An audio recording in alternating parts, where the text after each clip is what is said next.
네, 기도하시겠습니다. 주님, 부족한 종이 주님의 말씀을 전하려 합니다. 저의 인간적인 생각이 아닌 오직 주님의 말씀을 전하게 하시고 이 말씀이 성도님들이 삶을 살아가는데 힘이 되고 위로가 되는 말씀이 되게 해주세요. 마치는 그 순간까지 주님께서 함께해 주실 줄 믿사오며 예수님의 이름으로 기도합니다. 아멘. 영상을 하나 준비했는데요. 네, 설교를 하기 전에 영상 먼저 보여드리겠습니다. 네, 이 사진은 제가 시합을 하기 전에 상대방에게 두려워하지 않고 담대하게 나갈 수 있도록 힘을 달라고 지금 기도하고 있는 사진입니다. 네, 이 사진은 시합을 하기 전에 보호대를 했는지 또 마우스피스를 꼈는지 또 붕대를 잘 감았는지 심판이 지금 확인하고 있는 시간입니다. 이 사진은 시합할 때 심판의 말을 잘 들으라고 말하는 중이고 또 경기 중 반칙에 대해서 지금 설명하고 있는 중입니다. 네, 저 빨간색 옷을 입은 사람이 저입니다.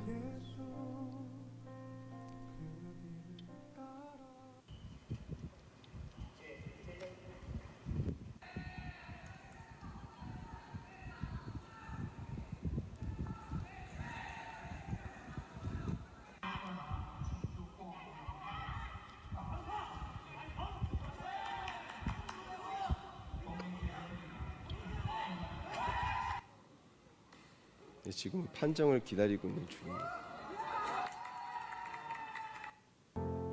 네, 영상 재밌게 보셨나요? 네, 네 저는 전도사이기 전에 복싱 선수였습니다. 오늘 성도님들과 말씀을 나누며 저의 삶을 나누고자 합니다. 운동선수 시절에 힘든 가운데 주님께서는 어떤 말씀으로 저를 위로하시고 함께 하셨는지 또는 왜 목사가 되려고 하는지 한번 나눠보려고 합니다. 네, 우리는 오늘 말씀에 들어가기 전에 우리는 먼저 이스라엘 백성들이 실패했던 오늘 말씀의 앞의 내용을 알면 좋겠습니다. 여리고성 전쟁에서 이스라엘 백성들은 하나님께서 알려주신 특별한 전략으로 전쟁에서 승리를 거두었습니다. 하지만 승리를 한 그 이후에 이스라엘 백성들은 여리고 전쟁의 승리에 도취한 나머지 그만 가나안과 전쟁에서 보이신 하나님의 말씀인 삶의 원리를 잊어버리고 자신들의 힘에 의존하여 아이성 점령을 시도하려 합니다. 전쟁을 앞두고 아이성을 정탐해 보니까 여리고성의 10분의 1도 안 되는 규모였습니다. 그래서 그들은 다 올라갈 필요 없이 3,000명만 뽑아서 전쟁에 보내고 나머지 백성들은 그냥 두 손 놓고 가만히 있어도 충분히 전쟁에서 이길 수 있을 것 같다는 생각을 했습니다. 그런데 예상과 달리 이스라엘은 전쟁에서 패배하여 도망치는 신세가 되고 말았습니다. 그런데 여기서 중요한 것은 하나님은 한 번 실패를 경험한 이스라엘을 그냥 내버려 두시지 않으신 겁니다. 하나님은 이스라엘 백성들이 과거의 실패로 아주 엎드려 있는 것을 원치 않으셨습니다. 그래서 하나님은 그들을 붙드시고 지난 실패를 통해 다시 딛고 다시 일어나게 하셨습니다. 성도 여러분, 우리 삶도 위의 말씀과 비슷하다고 생각합니다. 우리도 넘어질 때가 있고 실수도 하고 실패를 경험할 때도 있습니다. 그 실패로 인해서 우리의 몸과 마음의 상처가 남아 다시 한 번 일어나기를 주저하기도 합니다. 또는 사업에 실패하거나 연애에 실패하거나 또 사람들과의 관계에 실패하거나 그리고 내가 목표한 것들, 내가 원하는 것들에 실패해서 다시 그 일이 반복될까 봐 또는 지난 실패의 상처가 또 다시 나를 힘들게 할까 봐 두려움에 시도조차 하지 못하고 염려 가운데 살아가기도 합니다. 하지만 하나님께서는 우리가 넘어져 있는 그 순간에도 우리의 손을 붙들고 있다는 것을 성도님들이 믿으시기 바랍니다. 우리가 또 다시 실패를 반복할 수 있습니다. 하지만 다시금 우리를 붙드시는 주님의 손을 의지하여 믿음으로 승리하고 일어나시기 바랍니다. 하나님께서는 반드시 우리를 다시 세우시고 힘주시고 위로하시고 결국 하나님의 뜻대로 이루어 주실 것입니다. 네, 오늘 말씀에서 이스라엘 백성들도 실패를 겪었습니다. 하지만 다시 일어설 수 있었습니다. 그렇다면 그들은 어떻게 과거의 실패를 떨쳐내고 다시 일어날 수 있었을까요? 여호수아 8장 1절 말씀입니다. 여호와께서 여호수아에게 이르시되 두려워하지 말라 놀라지 말라 군사를 다 거느리고 일어나 아이로 올라가라.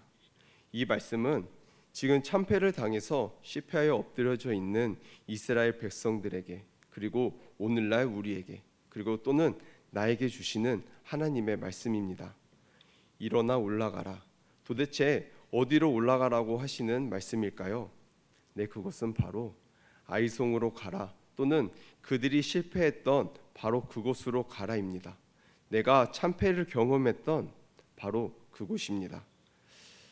그리고 1절 후반절을 계속 보시면 보라 내가 아이 왕과 그의 백성과 그의 성읍과 그의 땅을 다 내 손에 넘겨주었으니 여기서 넘겨줄 것이다 라고 말씀하지 않고 넘겨주었으니 라고 말씀하십니다.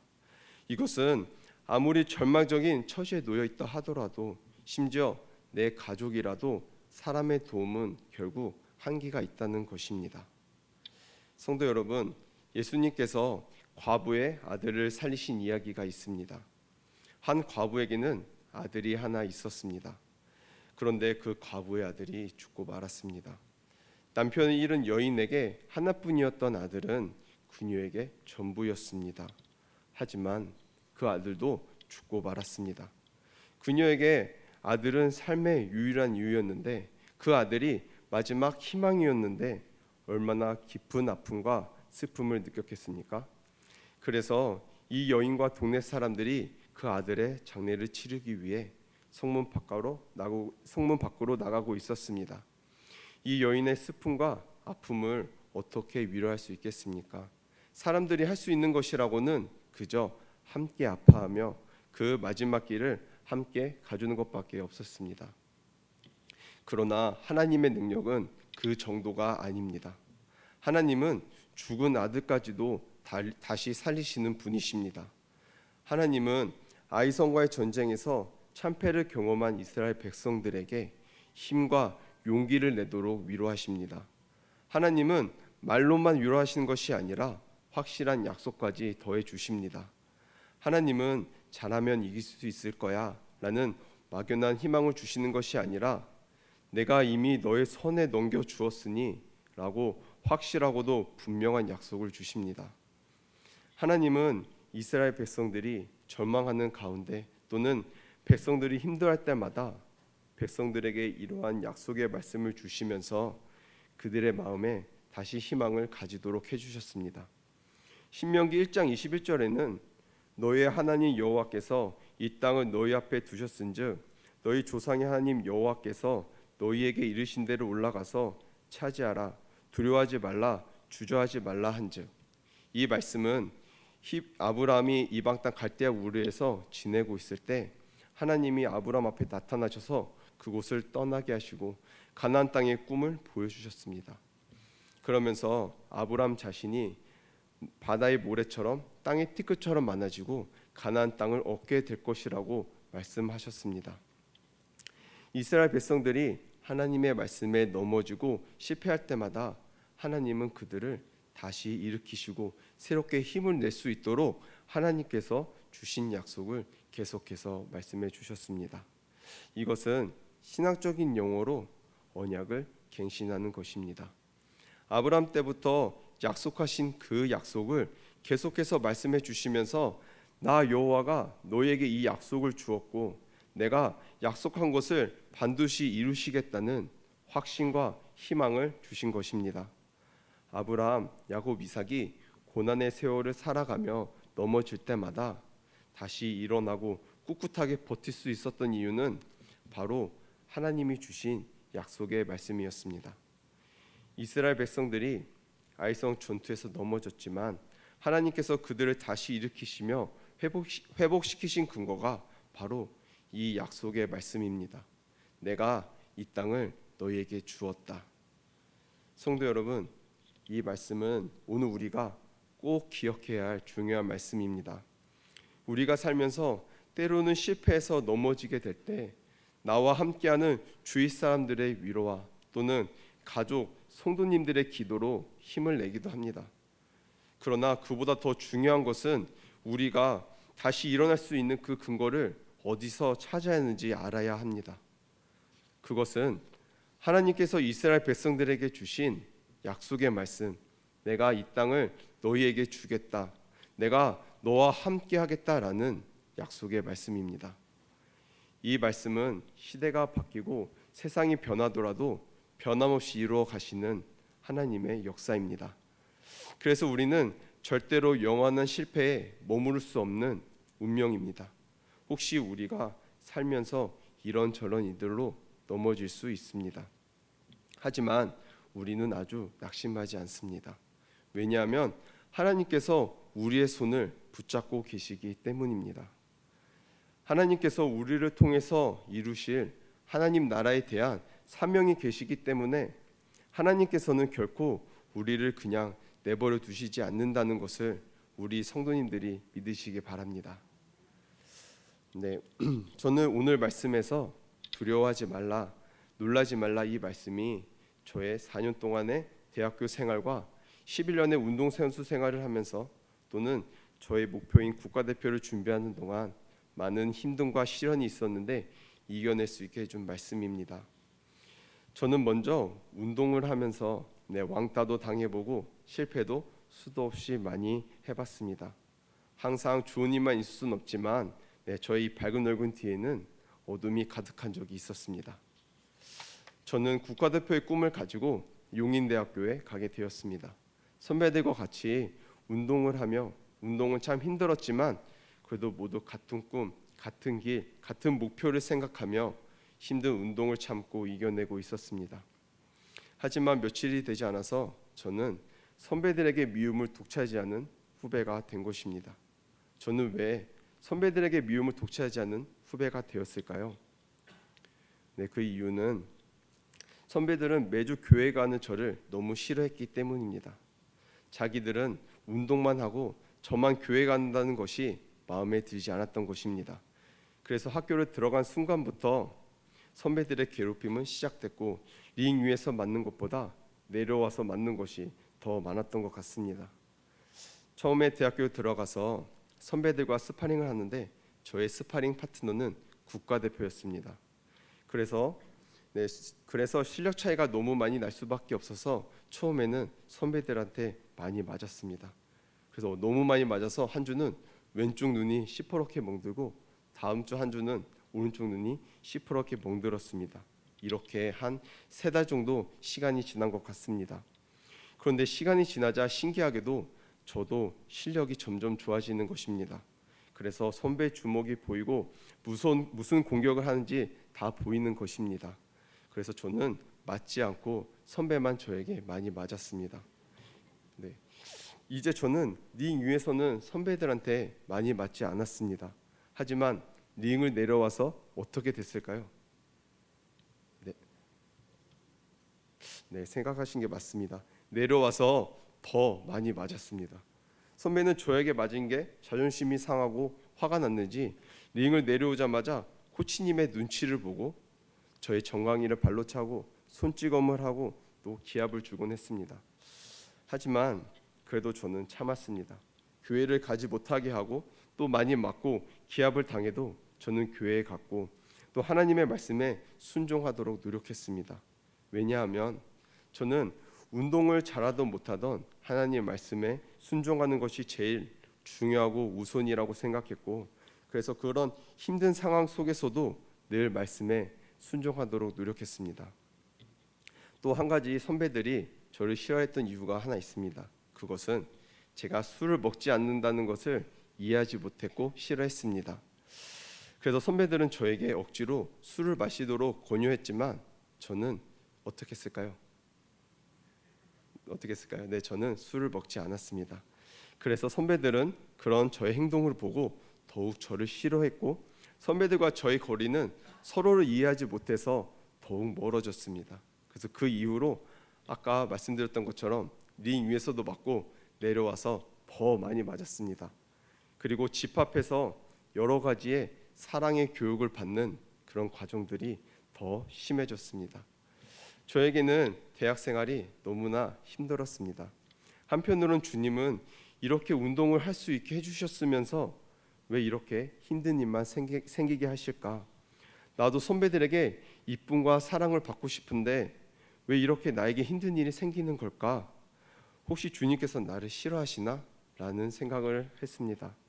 이런 생각과 함께 운동이 너무 힘들고 정신적으로 너무 지쳐있는 상태가 되어서 운동을 그만둘까도 생각했습니다. 하지만 점점 심해지는 선배들의 괴롭힘 때문에 참다 저는 아버지에게 운동을 그만두겠다고 말한 적이 있습니다. 하지만 어느 날 저의 눈에 들어오는 말씀 한 구절과 부모님의 말씀이 모든 걸 포기하고 싶었던 저를 버티게 만들었습니다. 그 구절은 오늘 말씀인 여호수아 8장 1절 말씀입니다. 두려워하지 말라, 놀라지 말라입니다. 그리고 부모님께서 해주신 말씀은 예수 믿지 않는 사람한테 지면 안 된다, 이겨내야 한다. 느비사 예수님께서 함께 해주실 거야, 지켜주실 거야. 그러니 너무 무서워하지 마라였습니다. 그래서 밤마다 이 말씀을 가지고 늘 울면서 주님 이겨낼 수 있는 힘을 주세요, 주님 제발 도와주세요 라며 기도하면서 대학 생활을 보냈던 것 같습니다. 이렇게 힘들 때마다 기도하고 인내하며 또 주님 앞에 나갔더니 신기하게도 주님은 저에게 피할 길을 예배해 주신 것입니다. 저를 괴롭게 한 선배는 운동을 관두고 또 다른 선배들은 다 어디론가 떠나게 된 것입니다. 그래서 저를 힘들게 한 사람은 한 명도 없게 되었습니다. 그래서 저는 믿음을 더 잘 지킬 수 있었고 행복하게 운동을 할 수 있었습니다. 근데 여기서 더 중요한 것은 저에게는 이 대학 생활이 너무 힘들었지만 주님께 감사한 것은 주님을 더 간절하게 찾게 되는 순간이었고 주님과 더 가까워졌던 시간이었습니다. 하지만 항상 행복할 줄만 알았던 저에게 또 한 번 가슴 아픈 일이 일어났습니다. 아까 제가 왜 운동을 시작했다고 말했죠? 저는 이 운동을 통해서 국가대표가 되어 국위 선양하는 것이 꿈이었습니다. 그리고 세계 무대에 나가 주님께 영광을 돌리는 것이 저의 목표이자 꿈이었습니다. 그래서 그 꿈을 이루고 싶어서 누구보다 간절했고 누구보다 성실히 또 누구보다 열심히 운동을 했습니다. 하지만 대학교를 졸업하던 시기에 코치님은 저를 부르시더니 저에게 미래가 없다고 하시면서 운동을 그만두게 하셨습니다. 그 당시에 저는 너무 화가 나고 마음이 너무 아팠지만 그래도 저를 가르쳐 주신 코치님께서 그렇게 말씀하셔서 나는 진짜 미래가 없나 보구나 라는 생각이 들었고 코치님의 말씀을 받아들이기로 했습니다. 그리고 저는 처음에 저를 지도해 주신 관장님을 찾아가 이런저런 이야기를 나눴고 또 운동선수가 운동을 그만두면 금방 살이 찌기 때문에 조금이라도 내 몸을 관리하고자 해서 취미로 운동을 다시 시작하려고 했습니다. 근데 저는 몰랐지만 한 달 정도 저를 유심히 지켜보시던 관장님은 저를 부르시더니 다시 운동을 시작할 생각이 없냐고 자신이 지도해 주겠다고 말씀했습니다. 그런데 당시에 저는 운동 선수를 할 생각이 전혀 없었습니다. 왜냐하면 저는 나이도 있고 부모님께 손을 벌려 하는 것이 눈치도 보이고 마음에 좋지 않았기 때문입니다. 그래서 많이 고민이 되었고 기도하며 고민하다가 다시 선수 생활을 하기로 마음먹었습니다. 처음에는 부모님께서 물질적으로 많이 도와주셨지만 저는 나이도 있고 부모님께 손을 벌리기 죄송해서 나중에는 저는 주차장 알바도 하고 레스토랑 알바를 하면서 운동을 했습니다. 제가 왜 이렇게 운동에 간절했냐면 조금만 더 하면 국가대표가 될 수 있다고 생각했기 때문입니다. 그래서 운동을 포기하지 못했던 것 같습니다. 저는 관장님과 같이 운동을 시작하고 나서 저의 실력은 굉장히 좋아졌습니다. 저는 전국대회를 나가 입상도 많이 하고 이제 꿈을 향해 거의 다 왔다고 생각했기 때문입니다.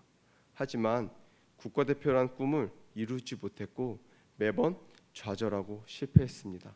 왜냐하면 국가대표 선발전인 준결승 경기에서 한 번만 이기면 저는 이제 국가대표가 되는 것입니다. 그런데 두 번씩이나 이긴 경기에서 저는 지는 판정이 나왔습니다.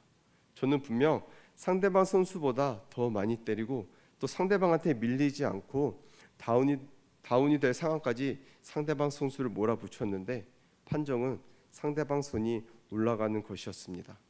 그때 시합을 중계하고 있던 해설자들도 제가 이겼겠다고 또 저를 칭찬해주고 있었는데 상대방 손이 올라가서 많이 당황하던 것이 아직도 기억이 납니다. 그리고 국가대표 선발전뿐만 아니라 전국대회 결승전마다 눈이 찢어져서 지는 경기가 생기고 계속되는 편파 판정으로 인해 경기에서 지는 경우가 여러 번 생겼습니다. 당시에 저는 너무나 속상하고 화가 났습니다. 그래서 너무 속상한 나머지 주님께서는 나를 진짜 사랑하지 않으시나 보다.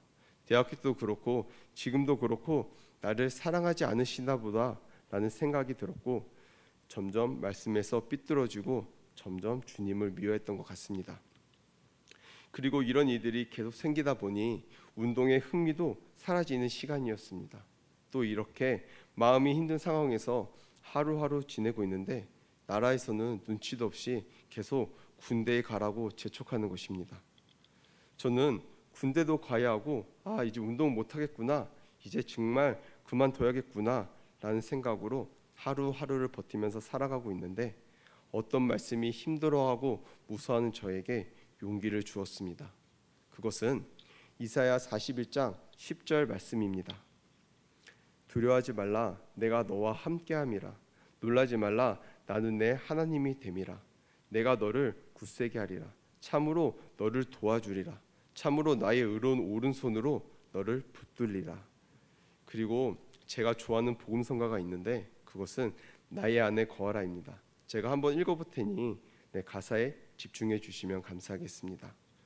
나의 안에 거하라, 나는 내 하나님이니 모든 환난 가운데 너를 지키는 자라. 두려워하지 말라, 내가 널 도와주리니 놀라지 말라, 내 손 잡아주리라. 내가 너를 지명하여 불렀나니 너는 내 것이라, 내 것이라, 너의 하나님이라. 내가 너를 보배롭고 존귀하게 여기노라, 너를 사랑하는 내 여호와라. 이 노래를 부르면 지금도 힘이 생기고 내 마음이 편안해지곤 합니다. 그래서 저의 선수 생활 동안 이 말씀과 노래로 어떤 힘든 일이 있어도 하나님을 의지할 수 있었습니다. 그리고 하나님께서 나와 함께 하신다는 것을 믿고 시합에 올라갈 때 저의 마음에는 힘과 담대함이 생겼고 두려움이 사라져 경기에 올라가서 상대방의 눈을 피하거나 무서워하는 일이 없었습니다. 저는 지금 와서 생각해 보면 지금까지 주님께서 저를 옳은 길로 인도해 주셨다고 생각합니다. 그때 제가 만약에 국가대표가 되었다면 정말 좋았겠죠. 하지만 지금 이 자리에 내가 있지 않았겠지라는 생각을 하게 됩니다.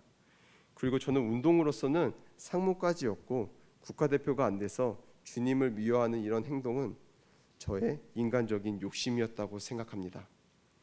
주님께서는 내가 국가대표가 되었든 안 되었든 또는 1등을 하든지 안 하든지 주님은 저의 중심을 보시고 또 몇 등을 하든지 상관하지 않으시고 주님께서는 기뻐하시고 영광을 받으십니다.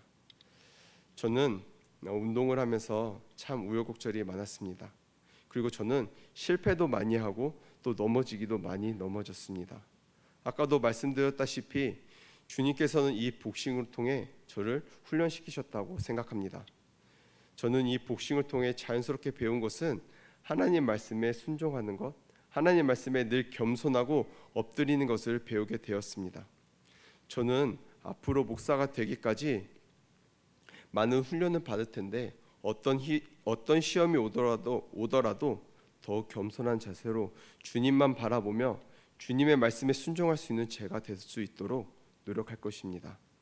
우리 성도님들도 어떤 두려움과 실패, 힘든 일이 생기시더라도 언제나 주님을 의지하고 주님만 바라보며 주님의 사랑으로 위로받는 우리 석환중학교의 성도님들이 되시기를 소망합니다. 여호수아 8장 2절 후반부에는 너는 아이성 뒤에 복병을 둘지니라 하시니 8장 전체에서 매복 복병이라는 말이 무려 10번이나 넘게 나옵니다. 이 두 단어는 같은 말로 히브리어로 아라브입니다. 아이성 전투에서 가장 중요한 단어가 바로 이것인데요. 매복은 진지나 참호를 파서 땅에 엎드려 기다리는 자세입니다. 그런데 이 단어가 여호수아 7장 5절에서 6절 말씀에도 똑같이 사용됩니다. 아이 사람이 그들을 36명쯤 쳐 죽이고 성문 앞에서부터 스바림까지 쫓아가 내려가는 비탈에서 쳤으므로 백성의 마음이 녹아 물같이 된지라. 여호수아가 옷을 찢고 이스라엘 장로들과 함께 여호와의 궤 앞에서 땅에 엎드려 네 아멘. 말씀에 보면 여호수아와 이스라엘 장로들이 땅에 엎드렸다고 되어 있습니다. 이것은 매복하는 자세와 똑같습니다. 그리고 티끌이라는 말이 히브리어로 아라브라고 되어 있습니다. 앞서서 매복을 의미하는 히브리어가 아라브라고 하지 않았습니까? 그런데 티끌을 뜻하는 단어도 동일하게 사용되고 있습니다. 이게 무슨 뜻이냐면 땅의 흙처럼 되었다라는 뜻입니다. 이것을 통해서 우리는 하나님의 원리를 깨닫게 됩니다. 이스라엘이 여리고와의 전투에서 어떤 작전을 썼습니까? 무력 한번 사용하지 않고 나팔을 불고 또 소리치고 성을 돕는 것이 작전이었습니다. 제대로 된 전쟁 한번 하지 않았는데 여리고가 무너졌습니다. 그런데 아이성 전투에서는 밤중에 매복하는 작전을 사용하였는데 3만 명이 군사를 풀어서 전부 매복시켰습니다. 여리고와의 전투와 비교할 때 전혀 다른 작전입니다. 그러면 여리고와의 전투와 아이성의 전투는 전혀 다른 싸움일까요? 네, 그것은 아닙니다. 하나님은 하나님의 일을 다양한 방법으로 하시지만 결국 그 원리는 동일합니다. 여리고와의 전투에서 침묵을 하면서 성을 돌라고 하시고 아이성 전투에서는 매복을 시키셨습니다. 이게 전혀 다른 것 같지만 결국 이 전투의 주는 하나님이라는 것입니다. 사람이 주가 되어서 사람의 힘으로 싸우는 것이 아니라 하나님께서 주가 되셔서 하나님의 힘과 능력을 볼 수 있게 하셨습니다. 아이성과의 전투에서 이스라엘 백성들은 캄캄한 밤에 땅의 띠끌처럼 땅에 엎드려 하나님이 일하시는 것을 기다려야 했습니다. 이 두 전투를 통해 우리가 알아야 할 것이 있는데요. 그것은 앞서 이스라엘 백성들은 아이성과의 1차전에서 실패를 경험했지만 사실 그것은 영원한 실패가 아닙니다. 한번 실패를 통해서 자신들을 되돌아보고 땅에 엎드려 하나님이 일하시는 것을 보게 하시는 하나님의 뜻이었던 것입니다. 사람의 의지와 노력으로 이루어지는 것이 아니라 우리는 엎드려 기다리면서 하나님께서 이루어 가시는 역사를 보고 하나님을 신뢰하도록 이끄시는 영적 성숙의 시간이었던 것입니다. 네, 성도 여러분, 이 시간 제가 왜 목사가 되려고 하는지 또 왜 목사의 길을 가는지 한번 간증을 해보려고 합니다. 네, 저는 어렸을 때부터 교회 권사님들 또 교회 성도님들이 늘 오전도사라고 이렇게 불렀습니다. 그래서 저는 저절로 목사가 되어야지라는 생각을 가지게 되었습니다. 하지만 커가면서 제가 하고 싶은 것들이 생기고 또 이 하고 싶은 것들로 인해서 주님께 영광을 돌리고 싶었습니다. 그래서 목사라는 꿈은 잠시 뒤로 물러나 있었던 것 같습니다. 저는 운동선수 생활을 그만두고 사회생활을 시작하는데 지금까지 해보지 못한 일들을 배우는 게 너무 재미있었고 또 달마다 월급이 제때제때 나오고 또 일도 운동만큼 힘들지 않아서 그냥 이렇게 일하고 취미생활하면서 살아도 좋겠다라는 생각을 하게 되었습니다. 그래서 목사 준비하는 것을 조금 뒤로 미루고자 했고 또 목사의 길이 무섭고 또 아버지를 보면서 힘든 걸 잘 알았기 때문에 두렵고 하기 싫었던 것 같습니다. 하지만 일을 하던 도중에 갑자기 느비사 목사가 되어야지 않겠니? 라는 말이 제 머릿속을 스쳐 지나가는 것이었습니다. 하지만 저는 그냥 갑자기 드는 생각이겠지, 아버지께서 목사 준비하는 것을 원하셔서 드는 생각이겠지라고 넘겼지만 이것이 한 번, 두 번이 아니라 계속해서 이런 생각이 제 머릿속을 맴도는 것이었습니다. 그래서 저는 하나님께 기도를 하고 고민하다가 부모님께 상담을 받았습니다. 그런데 부모님의 생각과 저의 생각이 같아서 저는 주의 종의 길을 가야겠다고 마음을 먹게 됐고, 또 제가 조금 행동파라 다음날 바로 회사에 가서 사표를 내고 대학원 준비를 하게 되었습니다. 그리고 아버지께 이야기 들은 것도 이 목회자의 길을 가는데 조금은 도움이 된 것 같습니다. 그것이 어떤 말씀이냐면, 하나님께서는 부족한 자를 쓰신다라는 이 말이 저에게는 굉장히 힘이 되는 말이었습니다. 또 한 가지는, 저는 어렸을 때 그리고 고등학교, 대학교 때 목사가 되겠다고 선언하고 주님과 약속을 했습니다. 그리고 목사가 되겠다고 선언한 사람은 꼭 목사가 되어야 한다는 이야기를 들었습니다. 그 약속을 하고 약속을 지키지 않는 목사님들의 경우도 듣게 되었는데요. 저는 그 이야기를 듣고 너무 무서웠습니다. 그 이야기는 목사님이 밤에 운전을 하다가 차 사고가 난 이야기였습니다.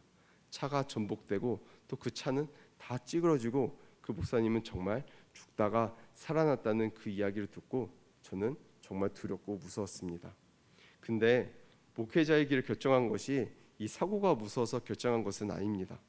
저는 주님이 무서웠고 또 주님과 약속한 것을 지키기 위해 목사의 길을 가야겠다고 결정했습니다. 저는 대학원을 준비하고 시험을 보면서 또 다시 한번 주님의 은혜를 경험하게 되었습니다. 저는 지금까지 공부를 해본 적이 없어서 솔직하게 대학원 시험에 떨어질 줄 알았습니다. 그래서 한 2년, 3년 정도 더 준비하겠다고 생각하고 있었습니다. 그런데 어떻게 되었을까요? 정말 주님의 은혜로 시험에 합격하게 되고 또 면접에 통과하게 되어서 지금 이렇게 대학원을 다니고 있고 또 석관중학교에서 사역을 할 수 있게 되었습니다. 저는 참 부족한 사람입니다. 그것을 알기에 더 주님 앞에 나아가고 늘 겸손한 마음으로 살려고 노력합니다. 그리고 저는 주님께 사랑을 받았습니다. 그리고 저는 사랑의 빛을 지었습니다. 그래서 저는 주님께 사랑받은 것을 늘 잊지 않고 사랑과 섬김을 나누며 사랑을 전하고 싶습니다. 그리고 또 하나님께 영광을 위해 사는 것이 진정 나를 위한 복된 삶이라고 생각합니다. 하나님을 위한 삶은 하나님의 뜻을 받들고 사람을 사랑으로 섬기는 일이라고 생각합니다. 그리고 예수님을 믿지 않는 사람들에게 복음을 전하고 그들이 복음을 받아들여 오직 예수님을 구세주로 믿고 구원받을 수 있도록 전하고 싶습니다. 제가 목사가 되려고 하는 이유가 주님을 위해 사는 것이 최고의 가치라고 생각하기 때문입니다. 제가 좋아하는 성경 구절이 있는데요. 그것은 로마서 12장 15절 말씀입니다. 즐거워하는 자들과 함께 즐거워하고 우는 자들과 함께 울라입니다. 이런 삶이 현실적으로 어렵고 저 자신도 부족하지만 포기할 수 없는 저의 목적입니다. 그래서 저는 즐거워하는 자들과 함께 즐거워하고 우는 자들과 함께 우는 예수님의 삶을 목회에서 실천하고 싶습니다. 성도 여러분, 지금 나의 인생에 힘든 문제에 부딪혀 있다면 지금 그 시간은 하나님이 우리를 매복시키시는 시간입니다. 우리가 나의 힘으로 무언가 하려고 노력했다가 실패했다면 하나님을 더 기다리며 지금의 이 시간을 잘 견뎌야 합니다. 여호수아가 이스라엘 장로들과 함께 법궤 앞에서 땅에 엎드려 티끌을 뒤집어 쓰고 하나님 앞에 자기 죄를 뉘우친 모습처럼 지금의 이 매복의 시간은 우리에게 그런 겸손한 자세로 우리의 삶을 반성하고 하나님의 때를 기다리도록 하나님께서 우리에게 주시는 시간인 것입니다. 그리고 하나님께서 일하시고 하나님께서 이루어 가시는 것을 지켜보면서 더 굳건한 믿음을 가지도록 우리를 이끄시는 것입니다. 성도 여러분, 하나님을 굳게 믿으시기 바랍니다. 우리가 늘 하나님 말씀을 신뢰하면서 하나님께서 결국 그 땅을 우리에게 주실 그 날을 기다리고 의지한다면 지금 우리들의 힘들고 지친 어둠이 지나고 아침이 밝을 때쯤 하나님께서 놀라운 역사를 보여주실 것입니다.